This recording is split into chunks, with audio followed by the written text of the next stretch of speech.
What did your grandparents cook when money ran out and the cupboard was nearly bare? When flour, lard, and potatoes had to stretch across an entire week? Long before grocery stores overflowed with options, American families turned simple ingredients into meals that filled bellies and kept hope alive. These were not recipes from fancy cookbooks. They were born from necessity, passed down through whispered instructions in Depression-era kitchens. So join us as we step back into Grandma's kitchen and discover 25 frugal meals our grandparents relied on to survive. The macaroni and cheese our grandparents made did not come neatly packed in a blue box. It was crafted by hand, slowly, with care. Grandma would start by making the creamy sauce. She melted a little butter or lard in a heavy skillet, added flour to make a roux, and then stirred in the milk and cheese. She boiled the elbow macaroni noodles until tender, folded them into that rich cheese sauce, and poured everything into a casserole dish. She topped it with breadcrumbs made from leftover bread to give a pleasing, golden brown, crispy top. After baking until golden and bubbling, this dish became a lifesaver. In the 1930s and 1940s, you could buy cheese for as little as 15 cents per pound. This inexpensive homemade macaroni and cheese casserole could feed the whole family when meat was almost impossible to afford. Can you imagine our grandparents' faces if they were to see modern-day lobster macaroni and cheese?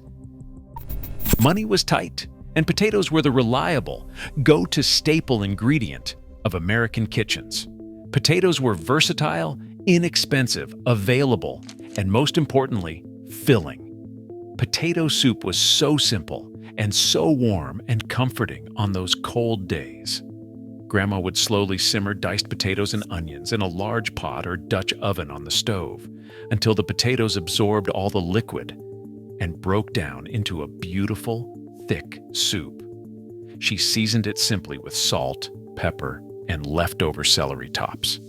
Did you know that during World War II in America there were government posters encouraging people to eat potato peel soup? It is hard to imagine making soup out of potato peels, but it was an important way to utilize every scrap of food to avoid starvation. Potatoes cost only about 2 cents per pound at that time, and they were one of the top affordable ways to feed hungry families in tough times. When potatoes were peeled to make mashed potatoes or other dishes, the peels were a precious resource, saved to simmer the next day with salt and onions, and thickened with flour to make a filling broth. It is amazing to think that today we usually throw out the peel, the most nutritious part of the potato, yet our own grandparents relied on them for survival. Have you ever made potato peel soup or eaten it with your family?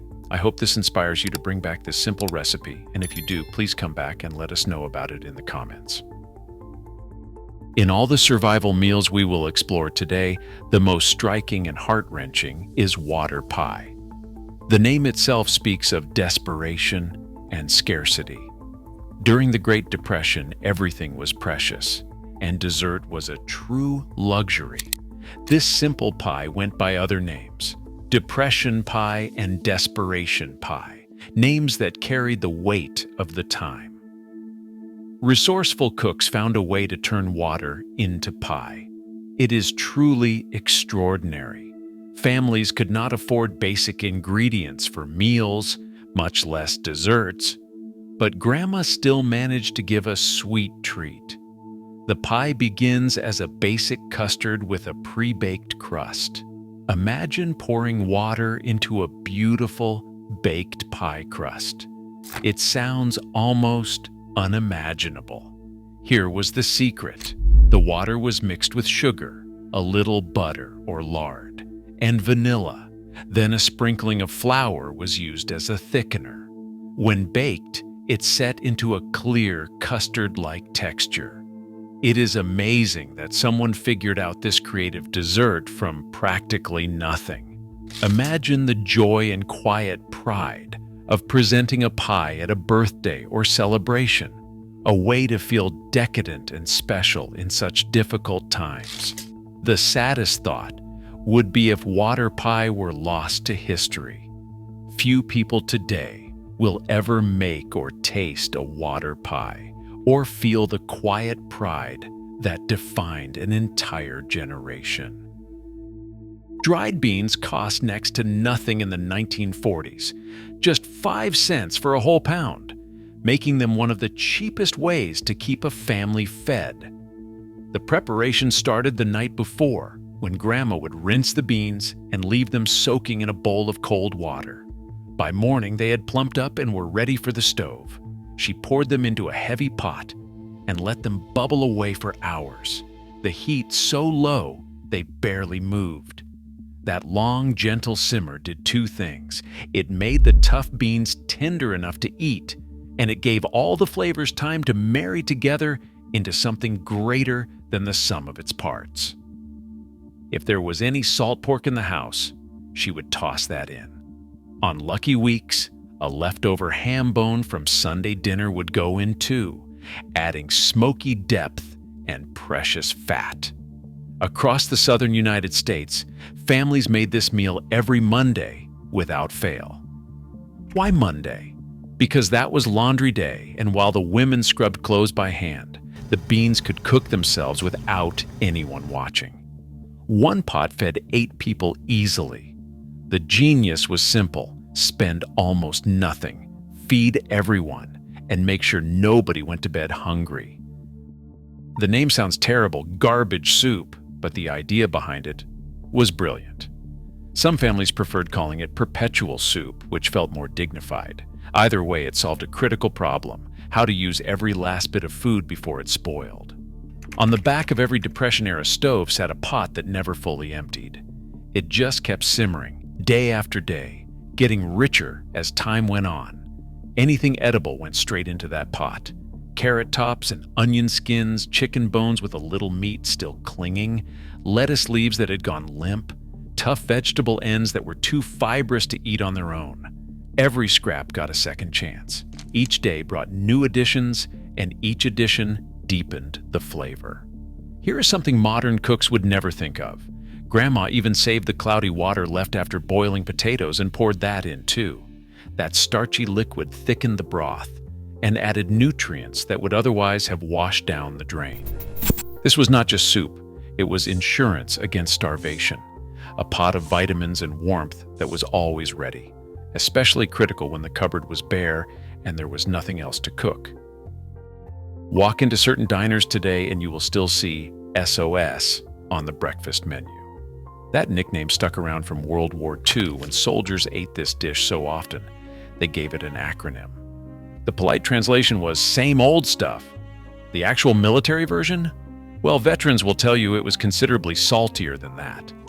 The foundation of this meal was cream chipped beef, ladled over toast or biscuits, but the real genius was in how Grandma built that creamy gravy.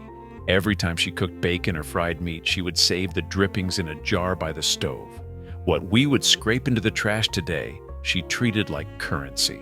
When it was time to make SOS, she would scoop out some of that saved fat, sprinkle in flour, and stir the mixture over heat until it turned golden and smooth. A splash of milk or water went in next, transforming the roux into thick, savory gravy. She would pour it over biscuits made from nothing but flour and lard, since butter cost too much for everyday cooking. During the leanest stretches, that gravy might not have any actual beef in it at all. So Grandma would shake black pepper over the top generously, the dark specks creating the illusion of meat and adding a sharp bite that made you forget what was missing. In 1937, Spam hit American shelves at exactly the right moment. The Great Depression was still crushing families, and within a few years, World War II would make food even scarcer. This pink canned meat became a phenomenon. Not because it tasted fancy, but because it solved real problems. Most families could not afford reliable refrigeration, and during the war, power outages were common. Spam did not care. It sat on the shelf for months, ready whenever you needed it. The ritual was always the same.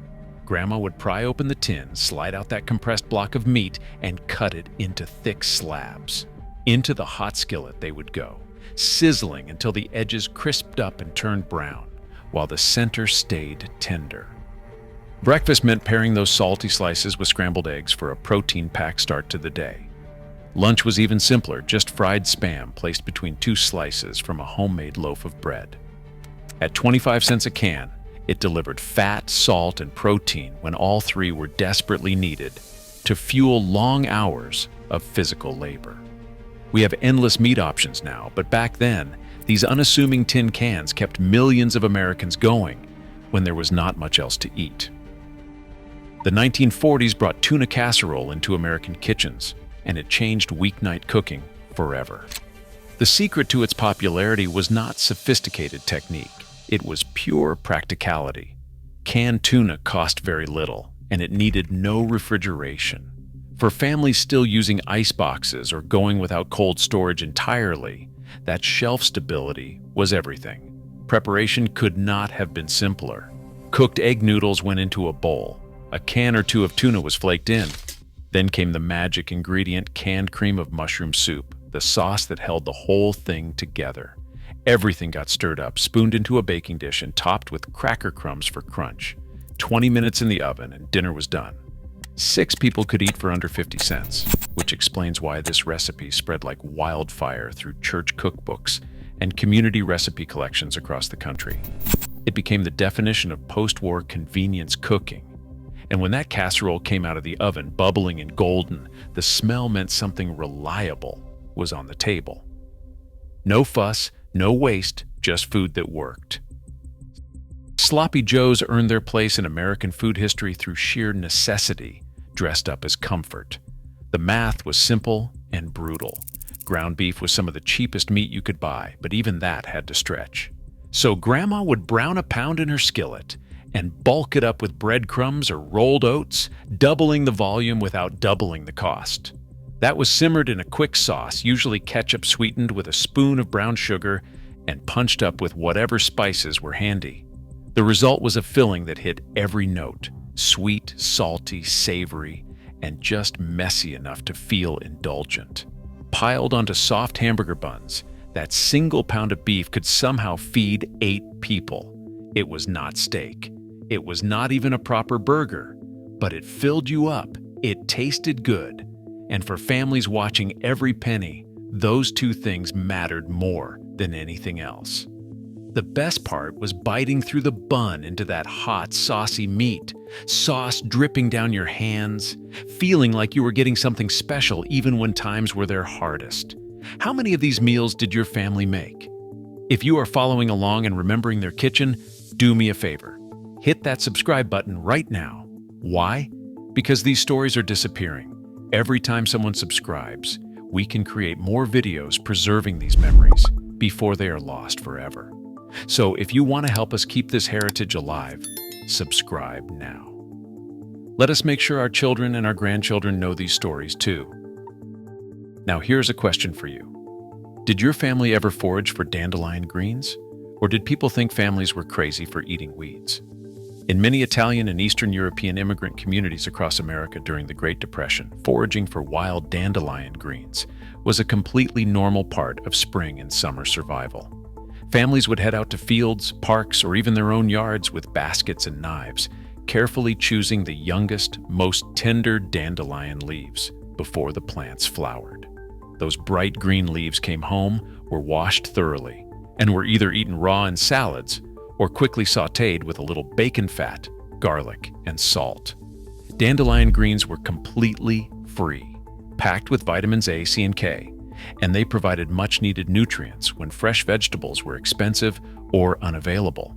For many Italian families, it was simply what you did when spring arrived and money was scarce. However, this tradition carried a strong social stigma in some neighborhoods. Neighbors might whisper or look down on families seen picking weeds from empty lots. Still, dandelion greens genuinely helped families survive lean times. Leave a comment below and let me know if your family foraged for dandelions, or if this was something you had never heard of before. Eggs cost 15 cents a dozen in the 1940s, making them the affordable protein when meat priced itself out of reach. During World War II rationing, egg salad sandwiches became standard fare at American tables, filling the gap left by scarce beef and pork. The process was straightforward. Boil the eggs until firm, cool them, then crack and peel. Grandma would mash them roughly with a fork, leaving some chunks for texture. Mayonnaise went in next, usually made herself from oil and egg yolks to squeeze out every bit of savings. A spoonful of mustard added sharpness. Chopped pickles brought brine and crunch. Salt and pepper finished it off. The whole mixture got slathered thick between bread slices, creating a sandwich that held together beautifully, whether you ate it fresh or packed it for later. That staying power mattered. Factory workers carried these sandwiches in tin pails. School kids found them wrapped in wax paper at lunchtime. They traveled well and delivered the protein people needed to make it through long workdays. The combination of tangy pickles cutting through creamy egg and rich mayonnaise created a taste that stuck in memory, the flavor of making do and somehow making it work. Across the southern United States and into the Southwest, cornbread and pinto beans were not just food. They were survival refined into ritual. Working families built entire weeks around this pairing. The beans started in a heavy pot with water, simmering low and slow. If there was salt pork to spare, or better yet, a ham hock, that went in for flavor and fat. Meanwhile, cornbread baked from cornmeal, which ran far cheaper than wheat flour and did not require trips to distant mills. This was not the sweet, cake-like cornbread we know today. It came out dense and grainy, with a texture closer to grit than fluff. Here is where the magic happened. You would crumble that cornbread right into your bowl and let it soak up pot liquor, the rich, mineral-heavy broth the beans cooked in. Together, beans and corn created complete nutrition, protein, and carbohydrates, everything a body needed to work from dawn to dusk. The genius extended to the next morning. Any leftover cornbread got sliced and fried crisp in whatever fat was handy, transforming yesterday's dinner into today's breakfast. One cooking session, multiple meals, zero waste. That is how you survived when survival was not guaranteed. Long before Chinese restaurants dotted every American town, families made their own fried rice from whatever yesterday left behind. The technique was pure Depression-era logic. Waste nothing, transform everything. Rice left over from dinner was spread on a plate and left out overnight. By morning, the grains had dried and separated, which kept them from clumping into mush when they hit hot fat. Grandma would heat up her skillet, add a spoonful of lard or bacon grease, then toss in that day-old rice. From there, anything edible in the icebox was fair game. Eggs got scrambled right into the mix. Scraps of meat too small for their own meal got chopped and stirred in. Vegetables going soft found new purpose. The beauty was in the cost, essentially nothing. These were ingredients headed for the scrap pile, given one more chance to feed people. Instead of plain leftover rice that nobody wanted to eat cold, you got a hot, savory dinner that actually tasted good. It proved that creativity could extend your food supply when the money to buy more simply didn't exist. At 10 cents a pound, hot dogs earned their nickname as the people's meat. They were cheap, they cooked fast, and you could boil or fry them without much fuss. During summer, when firing up a wood stove turned the kitchen into an oven nobody wanted to stand in, cold meals became essential. That is where this pairing shined. The hot dogs could be prepared quickly and eaten at room temperature. The macaroni salad required no heat at all. Grandma would boil elbow noodles earlier in the day before temperatures peaked, then mix them with homemade mayo, diced pickles, and a shake of salt and pepper. Here is what made it work even better. That salad improved with time. Left in the icebox overnight, the tangy mayo and sharp pickle brine soaked into every piece of pasta, creating flavors that actually deepened as it sat. Come lunch the next day, you had something that tasted better than when you made it, served cold alongside hot dogs that needed nothing but a bun. The whole meal cost almost nothing, required minimal cooking, and kept families fed through sweltering months when standing over a hot stove simply was not an option. Beef stew worked a particular kind of kitchen alchemy, taking the toughest, cheapest meat available and turning it into something you'd actually want to eat. Grandma bought stew meat because that was what she could afford, those sinewy chunks the butcher could not sell as steaks. The process started with a quick sear in a hot pan, browning the outside to build flavor before the long cook ahead. Then everything went into the pot. The browned meat, chopped onions, potato chunks, carrot pieces, and enough water to cover it all. The secret was time and low heat. That stew had to bubble gently on the back of the stove for hours, sometimes most of the day, until the meat's toughness surrendered and the chunks fell apart at the touch of a fork.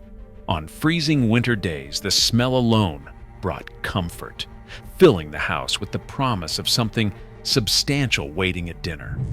Served with hunks of bread for soaking up the broth, one pot could feed a family through multiple meals, the stew somehow tasting even richer on the second and third day, as the flavors married together.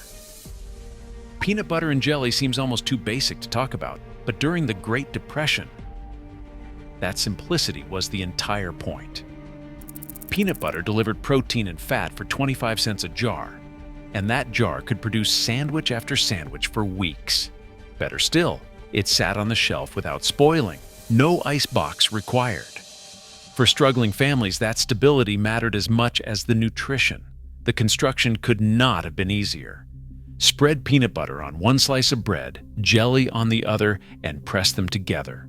The jelly often came from berries Grandma and the children picked wild during the summer, cooked down with whatever sugar could be spared. What made this sandwich significant was not the taste, though kids certainly ate them willingly enough. It was the reliability. When everything else was uncertain, when dinner might be thin or non-existent, a peanut butter and jelly sandwich was guaranteed. It gave children something consistent to count on, a small anchor of normalcy in years that felt anything but normal. That predictability, that sense of, at least I will have this, carried psychological weight far beyond the calories. Cornmeal cost pennies a pound, making cornmeal mush one of the cheapest breakfasts a family could put on the table. The preparation was dead simple. Boil cornmeal in water or milk until it swelled and thickened into something resembling porridge. Serve it hot in bowls with whatever you had on hand to make it palatable. A pat of butter, if you were lucky. A sprinkle of salt. Maybe a thin stream of molasses for sweetness. Hot and filling, it got bodies fueled for whatever hard work the day demanded. Here is where thrift turned brilliant. Any mush left in the pot got poured into a pan and chilled overnight until it set up firm. The next morning, Grandma would slice that solid block into thick pieces and fry them in bacon grease until the outside crisped up golden, while the inside stayed creamy. Suddenly, you had fried mush, a completely different breakfast from the same batch of cornmeal. Rural families and immigrants from Europe knew this trick well.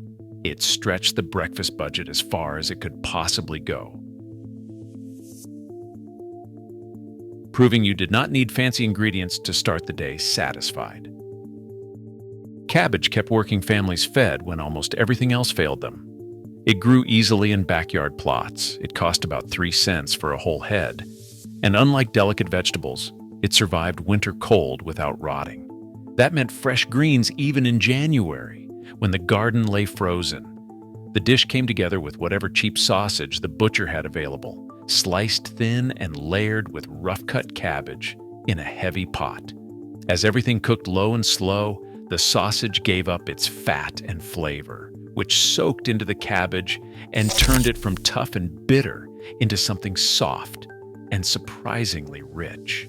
European immigrants, particularly from Germany and Poland, brought this technique with them and kept it alive in American kitchens. The real genius was in the stretching power. One pot could feed a family for 3, sometimes 4 days running. Just reheat and serve again.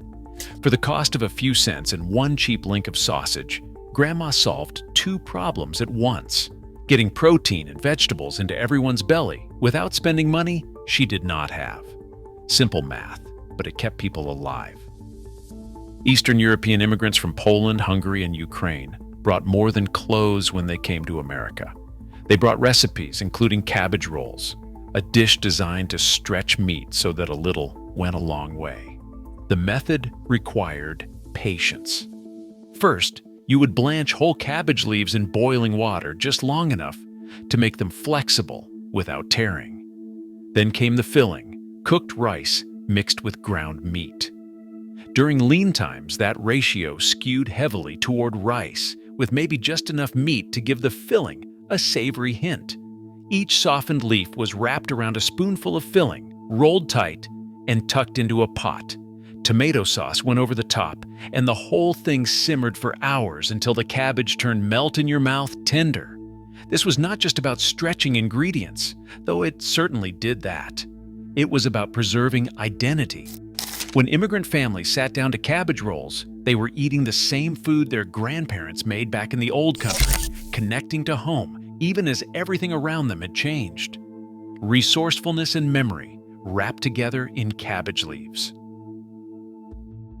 By the 1950s, frozen foods and canned soups had dropped in price enough that regular families could actually afford them. That's when tater tot casserole exploded across the American Midwest, offering something new: convenience without sacrificing economy. The assembly was almost embarrassingly simple. Brown 1 pound of ground beef, stir in a can of cream of mushroom soup, spread that mixture in a baking dish, then top it with frozen tater tots lined up in tidy rows. 45 minutes in the oven, and dinner was ready. The genius was in the multiplication. That single pound of beef, stretched by soup and potatoes, could somehow feed 8 people.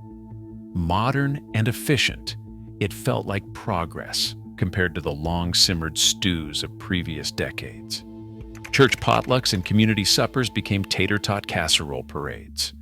Walk into any Midwest gathering and you'd find multiple versions of the exact same dish, each cook swearing theirs was slightly different. It became a running joke: how many tater tot casseroles can one table hold? The answer was always more than you'd think, and people kept eating them anyway. When ramen first landed in American stores during the 1950s, it seemed exotic: a compressed brick of dried noodles from Japan. Working families figured out fast what it really was: cheap, fast food that actually filled you up. The basic concept was almost too easy. Drop the noodles in boiling water, wait 3 minutes, drain, and add the flavor packet. Done. But grandmothers being grandmothers, they could not leave well enough alone. Why settle for plain noodles when a few additions could turn it into actual dinner? Instead of just water, she would use homemade broth, if any was around, making the soup base richer from the start. The flavor packet still went in for salt and savory depth. Then came the upgrades. Fresh scallions from the garden got chopped and scattered on top. An egg, beaten and drizzled into the hot soup, would cook instantly into silky strands that added real protein. Suddenly, this 10-cent package of noodles became a legitimate meal, steaming and fragrant, substantial enough to quiet hungry stomachs. That is American thrift in action. Take something already cheap and make it better without spending another dime. Italian immigrants changed American cooking forever when they showed their neighbors how to make a filling dinner from almost nothing. The lesson was simple but revolutionary. You do not need expensive ingredients to feed people well. You just need time and a light touch. Marinara sauce became the proof. Start with canned tomatoes, which ran about 10 cents a tin and stayed good on the shelf year-round. Pour them into a pot, crush them up, and add whatever seasonings you had. Garlic, if you could get it. Dried basil and oregano from the windowsill herb box. Then let it all simmer low and slow while the flavors melted together, and the kitchen filled with that unmistakable tomato and herb smell that meant dinner was coming. Meanwhile, a pound of dried spaghetti cost 15 cents and swelled up enough when boiled to feed 6 people easily. The math worked beautifully. 25 cents total for ingredients that would fill everyone up and keep them satisfied for hours.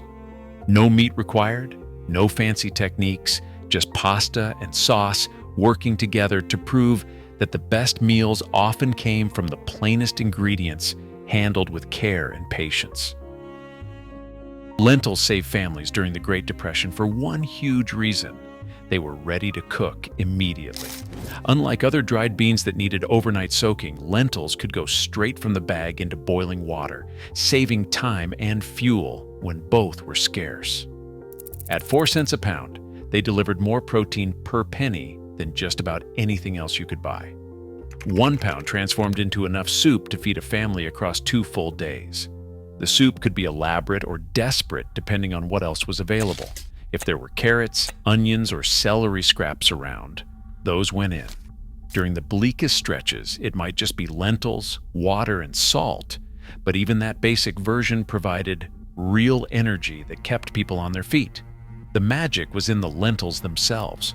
As they cooked, they broke down slightly and thickened the broth, creating body without needing cream or flour. The result was a soup that actually filled you up and delivered nutrients your body needed, all from one of the cheapest, most unassuming ingredients sitting on the grocery shelf. Open a tin of Depression-era canned pork and you would find meat packed tight in its own salty juices, sometimes suspended in gelatin that jiggled when you shook it out. It was not pretty, and it definitely was not what you would choose if better options existed, but it solved real problems. The shelf life stretched indefinitely, which meant families could buy several cans when money came in, and know they had protein waiting no matter what happened next. The price stayed low enough that even struggling households could afford to stock up. Most often it was sliced cold for sandwiches or fried in a pan to give it some texture and warmth. Mixed into beans or rice, it bulked up a meal and added the fat and salt that made plain starches actually taste like something. Kids rarely got excited about it, but they ate it anyway because the alternative was going without. That was the real value of canned pork: absolute reliability. When everything else was uncertain, when the butcher shop was out of reach financially, those tin cans sat waiting in the pantry, ready to put protein on plates when nothing else would. Milk toast lived in a category all its own: food for the fragile. When someone was sick, very young, very old, or just too worn down to handle regular meals, this is what appeared at their bedside. The preparation was tender in every sense. Take stale bread, the kind that would otherwise get tossed, tear it into rough pieces, and put it in a bowl. Heat milk gently on the stove with a spoonful of sugar and maybe a shake of cinnamon or a few drops of vanilla. Pour that warm, sweetened milk over the bread and let it sit until the bread softened into something between soup and porridge. It went down easy, required almost no chewing, and settled gently in the stomach. The cost was nearly nothing since it used bread that was already going hard and just enough milk to fill a bowl. But what it represented was everything. During the Great Depression, when families could barely scrape together regular meals, taking the time to make milk toast for someone who could not eat anything else was an act of devotion. It said, "You matter. Even when we have almost nothing, we will make sure you are cared for." Simple as it was, that message came through in every spoonful. Here is my challenge to you. If even one of these meals brought back a memory from your family's kitchen, subscribe right now. Why? Because when you do, these stories reach more families. More people discover their heritage. More grandchildren learn what their grandparents survived. So do not just watch and leave. Subscribe and share this with your family. Send it to your kids, your siblings, anyone who needs to remember where we came from. Hit that subscribe button now, and I will see you in the next story.